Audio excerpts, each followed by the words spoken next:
playing now. Josh here. Welcome back to another Music Maker guitar video. Thank you so much for subscribing. I've been seeing some new viewers on here, so thank you for clicking the button, ringing the bell. If you haven't already done so, please do. We need your help. Once this channel gets to 1,000 subscribers, we're going to actually drop a record. So check that out. Stay tuned. Keep clicking the button. Tell your friends. Tell your family members. Tell your mom. Get over here. You know, we want to see you guys. And I want everybody to pick up a guitar and play a little bit too and jam. It's what it is. You know, that's why we do this. Anyways, that said, I was talking with a student and he said, he asked this question because a lot of the time once we get past like these are triads and these are scales and these are chords and these are seventh chords and these are arpeggios. Once we get past like kind of some of that phase, we start learning some music and analyzing stuff. And there's a student who understands diatonic harmony, so obviously if you don't know anything about that stuff, go learn about it. I do have a packet on my website that does that, so go to MusicMakerLessons.com and download that if you haven't yet already done that. Getting off topic here, let's get on to the topic at hand, which was my student's question, which was about Sir Duke. He's asking about in the chorus.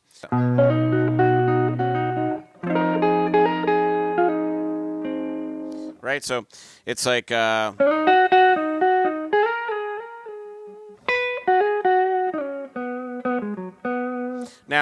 B major, cool.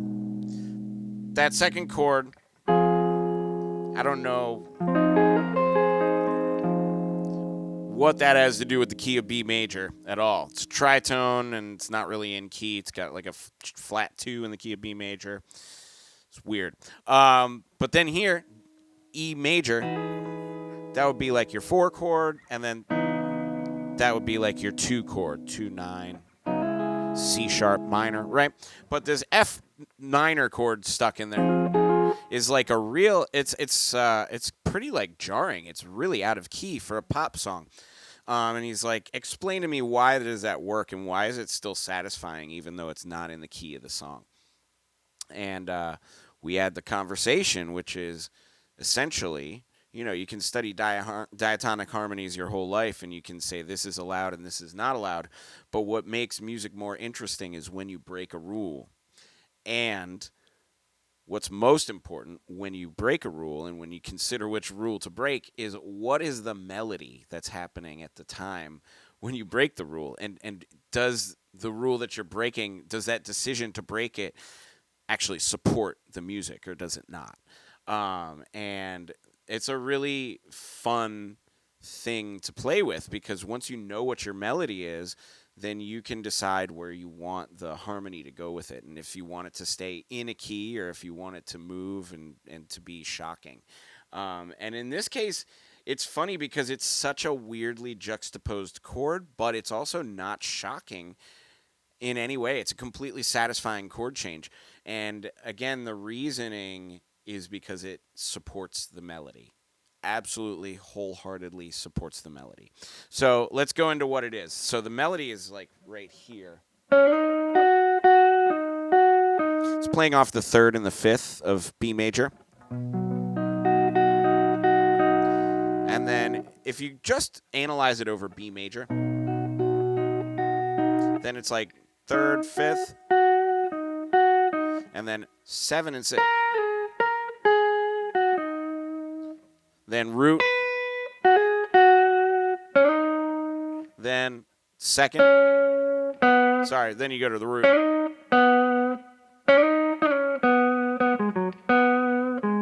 and like 6 and 5 going down, right?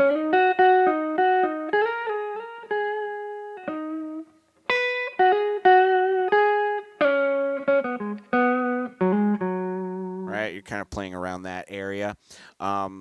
Which is like B major pentatonic. You could think about it that way. But this note, does major 7, so that's maybe not completely pentatonic, like pentatonic with an extra note. So here's the thing.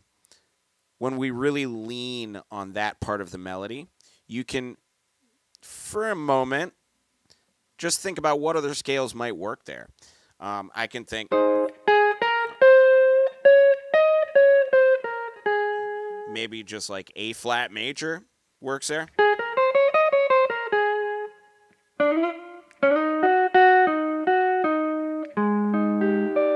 Oh. Right? Now, if I'm in A flat major, that already kind of takes me into relative minor territory, which would be F minor, which is the chord change that I've got here.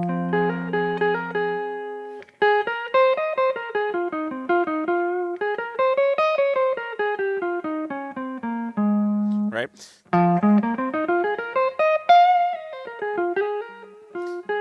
But I think that, and just from what I've heard him say, talking about it, and what I've listened to some other music theorists say when they talk about it, he's really like thinking of those two notes of the melody as like F minor pentatonic. Which is good news for us blues guys. So what we have here is a non-functional triad. It's an NFT.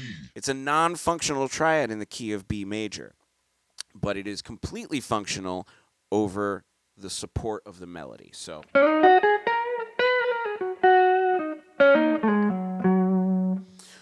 I think that's a really cool thing, and we can take that into our own, like, improvising.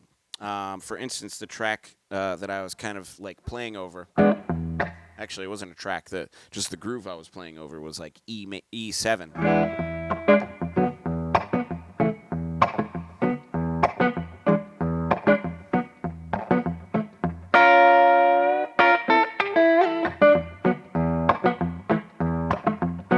B flat minor should not work in that.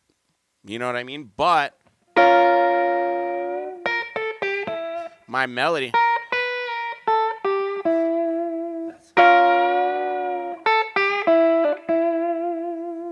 And I can even bend that chord a little bit out of tune, and it doesn't have to be in tune. Like, that's one of those things, like microtonal, if you will. They talk about hearing microtonally.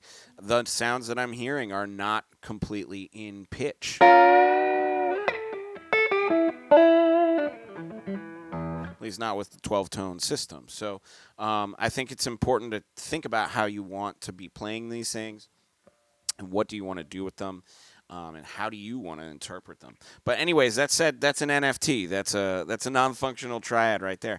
If you mix the NFTs and your FTs, your functional triads together, you'll get some really cool, interesting melodic material. And I always try and just think about, like, the top note is typically the note that I think of as the melodic note within a chord structure.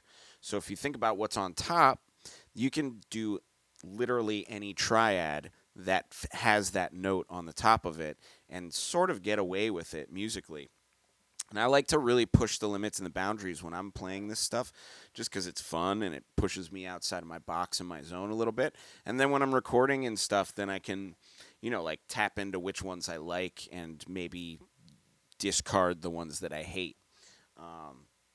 And that's just what it is, That's how we become artists. That's how we find our sound, is by experimenting and thinking outside of the box. So I implore you, think about your NFTs. How can you use them in your music, and what can you do to play them here? That said, I hope that was a good Theory Wednesday, Technique Wednesday. Sorry I missed yesterday with Technique Tuesday. There's just so much going on. But we're here today, and we're going to be here tomorrow for Theory Thursday, and I'm going to try and get funky on Funky Friday. We'll see. But that said, have a great rest of your day. I'm going to play my way out, and I'll see you tomorrow.